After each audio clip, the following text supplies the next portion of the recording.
ভাবুন তো, আপনি এমন এক জঙ্গলে ঢুকেছেন যেখানে প্রতিটা পদক্ষেপের সঙ্গেই আপনার মনে হচ্ছে কেউ আপনাকে অদৃশ্যভাবে অনুসরণ করছে, কিন্তু আশেপাশে তাকালে কাউকে দেখা যাচ্ছে না। এই গল্পের শেষটা আপনার কল্পনারও বাইরে। তো চলুন শুরু করা যাক। মুভির শুরুতেই আমরা ইয়ান নামের এক লোককে দেখতে পাই। সে নিউজিল্যান্ডের এক দুর্গম জঙ্গলের ভেতর দিয়ে গাড়ি চালিয়ে যাচ্ছে। জঙ্গলের ভেতরে পৌঁছে সে গাড়ি পার্ক করে। তারপর সে ফোন বের করে দেখে সেখানে অসংখ্য মিস কল জমে আছে। কিন্তু আশ্চর্য বিষয় হলো, সে একটাও কল রিসিভ করে না, যেন অতীতের সব সম্পর্ক থেকে পালিয়ে এসেছে। ব্যাগ কাঁধে তুলে একাই জঙ্গলের ভেতরে হাঁটা শুরু করে। প্রথমে মনে হয় সে হয়তো শুধু হাইকিং করতে এসেছে, কিন্তু তার হাঁটার ভঙ্গি আর অস্বাভাবিক আচরণ দেখেই বোঝা যাচ্ছিল এই কাজের কোনো অভিজ্ঞতাই নেই তার। মাত্র কয়েক মিনিট হাঁটার পরেই সে হাঁপিয়ে ওঠে, যেন এই পথ তার জন্য নয়। কিছুক্ষণ পরে সে একটা সাইনবোর্ডের সামনে এসে দাঁড়ায়। সেখানে লেখা ছিল, কাছের কেবিনে পৌঁছাতেই এখনো 9 ঘন্টা হাঁটতে হবে। কথাটা পড়েই ইয়ানের মুখ শুকিয়ে যায়, তবুও নিজেকে সাহস দিয়ে আবারও সামনে এগিয়ে যায়। অল্প দূর যেতেই সে বিশ্রাম নেওয়ার জন্য বসে পড়ে। তখনই সে নিজের পায়ের ক্ষতটা দেখতে পায়। ব্যাগ থেকে ব্যান্ডেজ বের করে কোনোভাবে সেটা বেঁধে আবারও হাঁটা শুরু করে। অথচ যাত্রা শুরু হয়েছে মাত্র 1 ঘন্টা। এরই মধ্যে সে ক্লান্ত, আহত আর মানসিকভাবেও ভেঙে পড়েছে। আরও কিছু দূর এগিয়ে সে একটা দম্পতিকে দেখতে পায়, কিন্তু তাদের দেখে স্বাভাবিক হওয়ার বদলে সে ভয় পেয়ে যায়। তাই ঠিক করে তারা চলে না যাওয়া পর্যন্ত সে সামনে যাবে না। এখানেই আমরা বুঝতে পারি ইয়ান ভীষণ চাপা স্বভাবের মানুষ। অপরিচিত মানুষের সাথে কথা বলতেই সে ভয় পায়। অনেকক্ষণ অপেক্ষা করেও যখন সেই দম্পতির ছবি তোলা শেষ করে না, তখন ইয়ান চুপচাপ ঝোপের ভেতর দিয়ে অন্য পথ দিয়ে চলে যায়, যেন কেউ তাকে দেখতেই পায় না।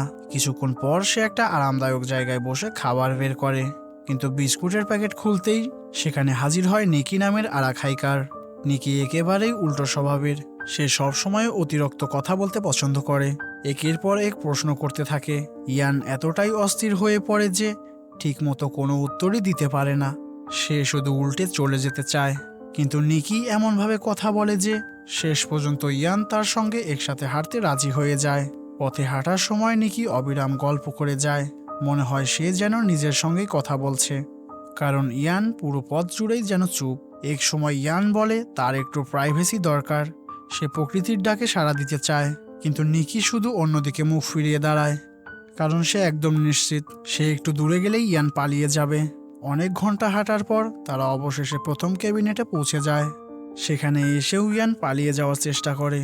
সে বলে সে পরের কেবিন পর্যন্ত চলে যাবে, কিন্তু নিকি তখন জানায় সেটা আরও একদিনের পথ। এই কথা শুনে ইয়ান অনিচ্ছা সত্ত্বেও থেকে যাওয়ার সিদ্ধান্ত নেয়। কেবিনের ভেতরে ঢুকেই তারা আগে সেই দম্পতি মনিকা আর অস্টিনকে দেখতে পায়। নিকি মুহূর্তের মধ্যেই তাদের সঙ্গে গল্পে মেতে ওঠে, আর ইয়ান সে শুধু এক কোনায় বসে শান্তিতে বিশ্রাম নিতে চায়। রাত নামতেই কেবিনের পরিবেশ অনেকটা শান্ত হয়ে যায়। সবাই নিজেদের কাজে ব্যস্ত। এই সময় আমরা ইয়ানকে রান্নাঘরে একটা মাংস রান্না করতে দেখি, কিন্তু হঠাৎ নিকি সেখানে ঢুকতেই ইয়ান এতটাই ঘাবড়ে যায় যে আধা কাঁচা মাংসটাই চুলা থেকে নামিয়ে ফেলে। তার এই অস্বাভাবিক আচরণ দেখে নিকি অবাক হয়ে যায়। সে শুধু হেসে বলে রান্নাটা ঠিকভাবে শেষ করতে। ইয়ান আবারও চেষ্টা করে, কিন্তু অতিরিক্ত চিন্তার কারণে সে মাংসটা এতটাই বেশি সেদ্ধ করে ফেলে যে মুহূর্তের মধ্যেই সেটা পুরো আগুন ধরে যায়। আগুন ছড়িয়ে পড়তেই সে একেবারে স্থির হয়ে যায়, যেন শরীরটা কাজ করা বন্ধ করে দিয়েছে। শেষ পর্যন্ত নিকি আর মনিকা দৌড়ে এসে আগুন নিয়ন্ত্রণ করে। নিজের এই কাণ্ডে ইয়ান এতটাই লজ্জা পায় যে চুপচাপ নিজের ব্যাগ কেবিনের বাইরে এনে রেখে দেয়। তারপর কাউকে কিছু না বলেই অন্ধকারের মধ্যেই বেরিয়ে যায়।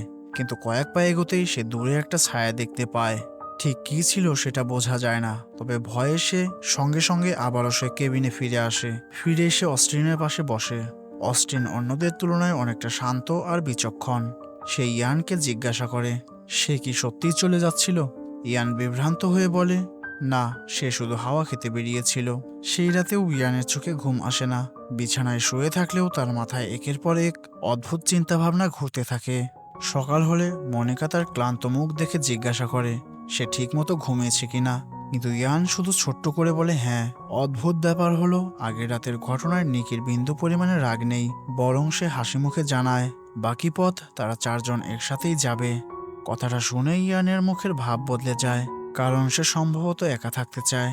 কিন্তু নিকি যখন তার আহত পায়ের জন্য বিশেষ হাইকিং সক্স উপহার দেয়, তখন ইয়াং আর না বলতে পারে না। এরপর সবাই আবারও নিজেদের ব্যাগ গুছিয়ে জঙ্গলের পথে বেরিয়ে পড়ে। হাঁটতে হাঁটতে নিকি, মনিকা আর অস্টিন নিজেদের জীবনের নানা গল্প বলতে থাকে। শুধু ইয়ানই নীরব। তার একটি ইচ্ছে, যত দ্রুত সম্ভব গন্তব্যে পৌঁছে এই অস্বাভাবিক পরিস্থিতি থেকে মুক্তি পাওয়া। এক সময় মনিকা নিজের ফোনটা ইয়ানের হাতে দিয়ে বলে তাদের একটা সেলফি তুলে দিতে। এতে ইয়ান ভীষণ অস্বস্তিতে পড়ে, তবুও কোনোভাবে ছবিটা তুলে দেয়। আরও কিছু দূর যাওয়ার পর তারা নদীর ধারে বসে খাবারের জন্য একটা ছোট্ট বিরতি নেয়। তখন মনিকা আর অস্টিন আলোচনা করতে থাকে যে এতক্ষণ হাঁটার পর তারা জঙ্গলে একটা পাখিও দেখেনি। বিষয়টা তাদের কাছে অদ্ভুত লাগে। এরপর অস্টিন বলে আগের দিন সে একটা মৃত প্রাণী দেখেছিল, কিন্তু সেটা কোন প্রাণী ছিল সেটা সে বুঝতে পারেনি। কথাগুলো শুনে ইয়ান আবারও চিন্তায় ডুবে যায়, কিন্তু বাকিরা দ্রুত বিষয়টা বদলে তার ব্যক্তিগত জীবন নিয়ে প্রশ্ন শুরু করে। অনেক ইতস্ত বোধ করার পরও ইয়ান জানায় সে একসময় বিবাহিত ছিল, কিন্তু এখন সে একাই থাকে। আর প্রশ্ন আসার আগেই সে অজুহাত দেয় সে বাথরুমে যাবে। তারপর একা জঙ্গলের ভেতর ঢুকে পড়ে। সেখানে গিয়ে সে একটা গাছের গায়ে গভীর আঁচড়ের দাগ দেখতে পায়, আর সেখানে তাজা রক্তেরও দাগ আছে। দৃশ্যটা দেখেই তার বুক কেঁপে ওঠে। এক মুহূর্তে দেরি না করে দৌড়ে আবারও নিজেদের দলের কাছে ফিরে আসে। সে যা দেখেছে সব খুলে বললেও কেউ বিষয়টা গুরুত্ব দেয় না। তারা মনে করে নিশ্চয়ই কোনো বন্যপ্রাণীর কাজ, তাই সবাই আবারও যাত্রা শুরু করে। ঘন্টার পর ঘন্টা হাঁটার পরও ইয়ানের অস্বস্তি কাটে না। হঠাৎ সে অনুভব করে যেন দূর থেকে কেউ তাদের অনুসরণ করছে। সে কয়েকবার পেছনে তাকিয়ে গাছের ফাঁকে নড়াচড়া দেখতে পায়, কিন্তু অন্যরা যতই খুঁজে দেখুক কিছুই খুঁজে পায় না। অবশেষে সন্ধ্যার দিকে তারা আরেকটি কেবিনে পৌঁছে রাত কাটানোর সিদ্ধান্ত নেয়। সেখানে ঢুকেই তারা দুটো ব্যাগ দেখতে পায়। দেখে মনে হয় ব্যাগ দুটো কোনো মেয়ের, অথচ আশেপাশে কোনো মানুষ নেই। এই দৃশ্যটা দেখে ইয়ানের মনে আবারও অজানা আশঙ্কা জন্ম নেয়, কিন্তু বাকিরা যেন কিছুই ঘটেনি। এমনভাবে কেবিনে রাখা একটি গিটার হাতে নিয়ে গান গাইতে এবং নাচতে আরম্ভ করে। শুধু ইয়ানই আগুনের পাশে নিশ্চুপ বসে থাকে। নিকিটাকে বারবার ডাকলেও সে কোনো উত্তর দেয় না। রাত যত গভীর হতে থাকে ইয়ানের অস্বস্তি তত বাড়তে থাকে। অন্য সবাই নিশ্চিন্তে ঘুমিয়ে পড়লেও তার চোখে এক ফোঁটা ঘুম নেই। তাই সে চুপচাপ কেবিনের বাইরে বেরিয়ে আশেপাশে হাঁটতে শুরু করে। ঠিক তখনই নিকি তাকে দেখে ফেলে। ইয়ানের অদ্ভুত আচরণ দেখে সে জানায় সবকিছু ঠিক আছে কিনা। কথা বলতে বলতে নিকি বুঝতে পারে ইয়ানের দীর্ঘদিন ধরে ঘুমের সমস্যা আছে, তাই সে নিজের ব্যাগ থেকে ঘুমের ট্যাবলেট বের করে দেয়। ইয়ান কোনো দ্বিধা না করেই সেটা খেয়ে ফেলে। কিছুক্ষণ পর সে নিজের মনের কথা খুলে বলে। তার বিশ্বাস সে একজন ব্যর্থ মানুষ, জীবনের কোনো কাজই ঠিকমতো করতে পারেনি। কথাগুলো শুনে নিকির সত্যি খারাপ লাগে, কিন্তু সান্ত্বনা দেওয়া ছাড়া তার আর কি বা করার আছে। অবশেষে নিকি ঘুমিয়ে পড়ে, কিন্তু ইয়ান আবারও কেবিনের মধ্যে হাঁটাহাঁটি শুরু করে।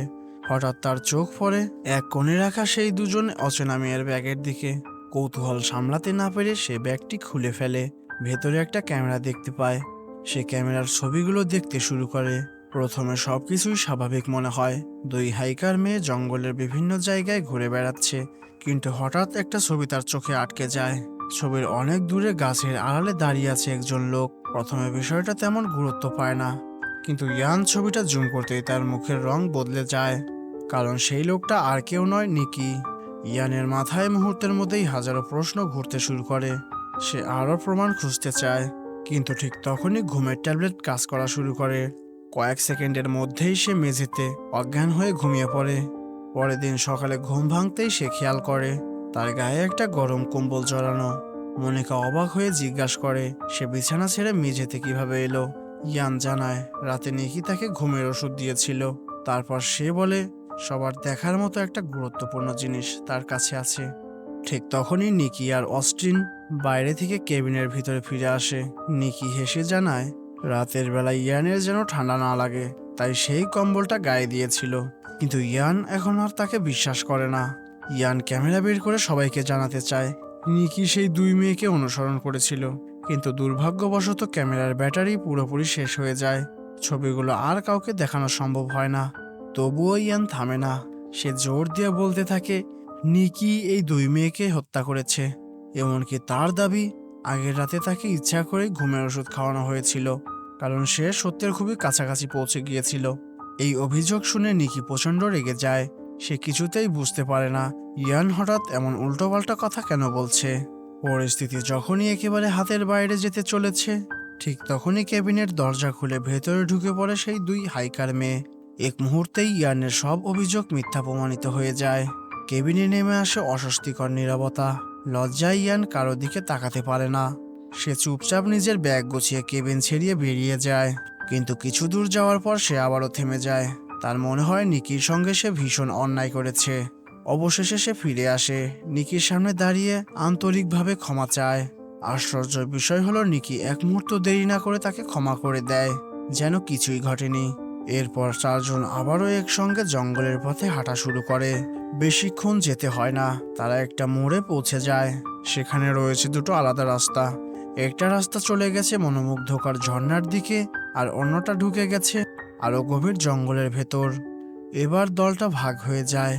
মনিকা আর অস্টিন ঝর্ণা দেখতে চায়, অন্যদিকে নিকি আর ইয়ান ঠিক করে তারা জঙ্গলের আরো গভীরে যাবে। বিদায় নেওয়ার আগেই সবাই ঠিক করে পরের কেবিনে আবারও দেখা হবে। এরপর নিকি আর ইয়ান ঘন জঙ্গলের ভেতর দিয়ে হাঁটা শুরু করে।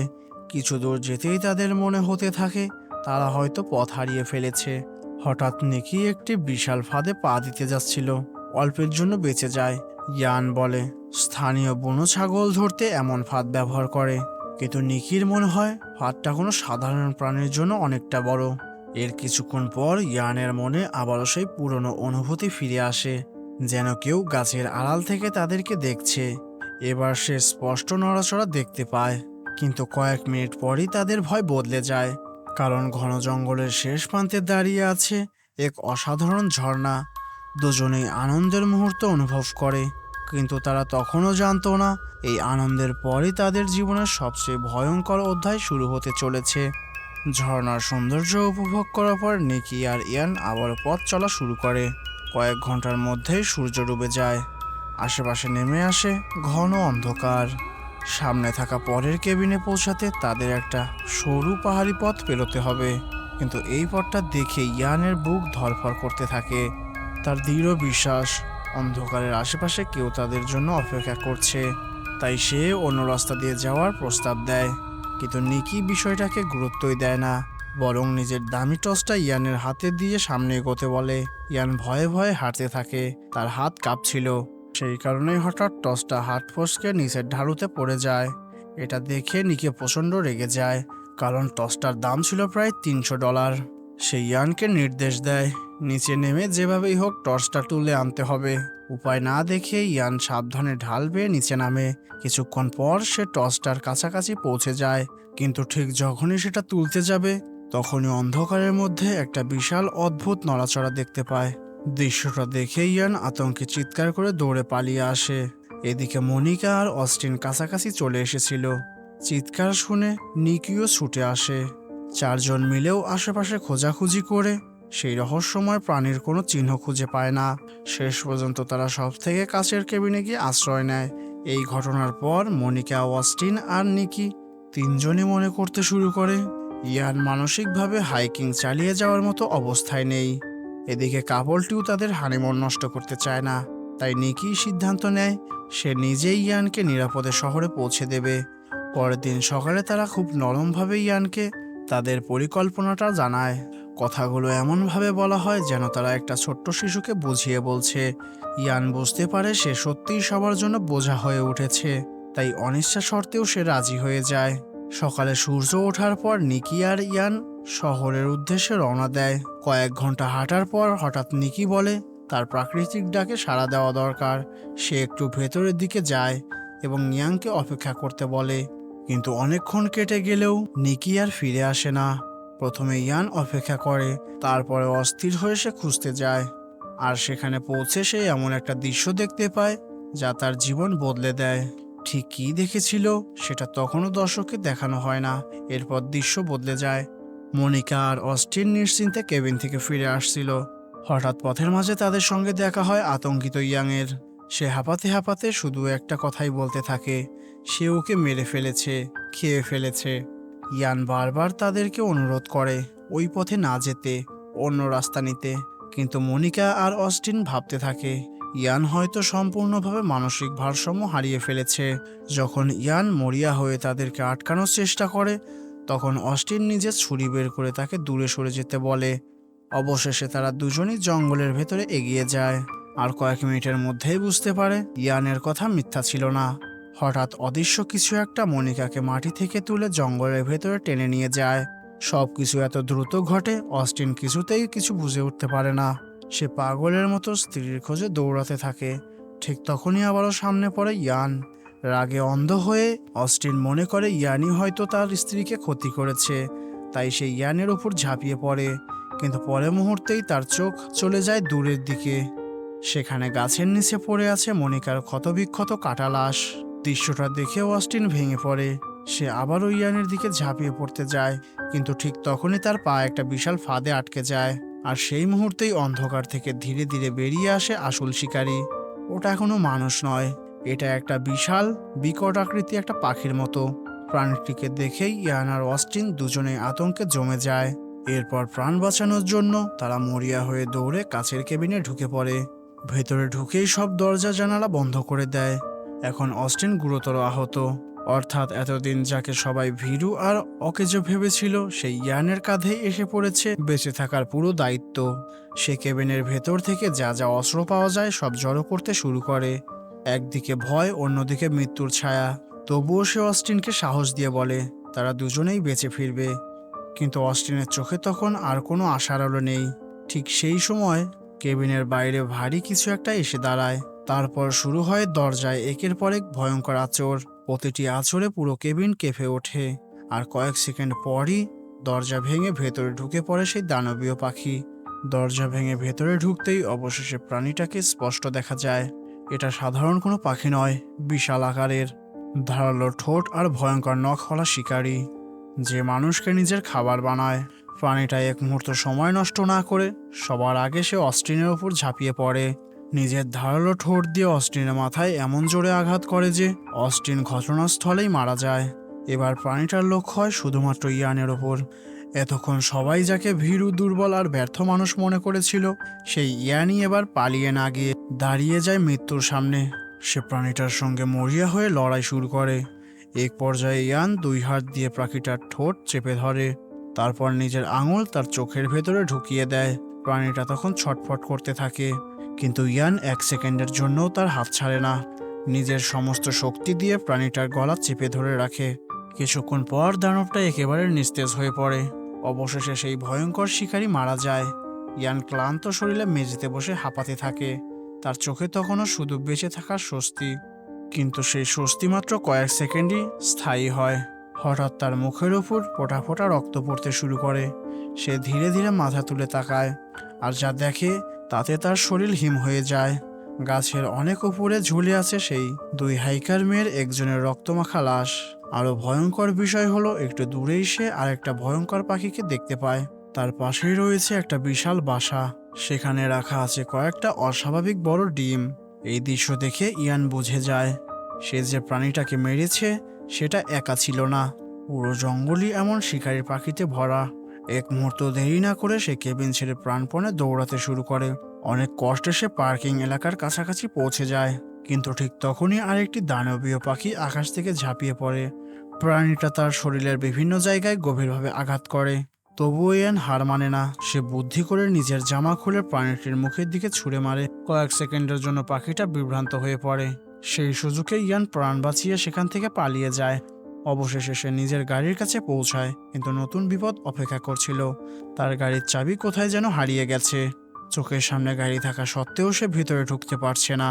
পেছন থেকে যে কোনো মুহূর্তে আবারও সেই দানব এসে পড়তে পারে। তাই আর উপায় না দেখে সে হাইওয়ের দিকে দৌড়াতে শুরু করে।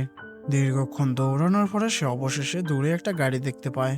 শেষ শক্তিটুকু দিয়ে সে রাস্তার মাঝখানে গিয়ে দাঁড়ায়। গাড়িটা থেমে যায়। রক্তে ভেজা ক্লান্ত শরীর নিয়ে সে কাঁপা কাঁপা গলায় শুধু একটাই কথা বলে, সাহায্য করো আমায়। তারপর গল্পটা সেখানে শেষ হয়ে যায়। কিন্তু শেষ হওয়ার আগে সিনেমাটা একটা প্রশ্ন রেখে যায়, ইয়ান কি সত্যি নিরাপদে বেঁচে ফিরতে পেরেছিল, নাকি সেই জঙ্গলের ভয়ঙ্কর শিকারীরা এখনো তার পিছু নিয়েছিল? এই প্রশ্নটার উত্তর আর কখনো জানা যায় না। তো বন্ধুরা, কেমন লাগলো তোমাদের আজকের গল্পটা? যদি গল্পটা ভালো লেগে থাকে তাহলে অবশ্যই একটি লাইক করো।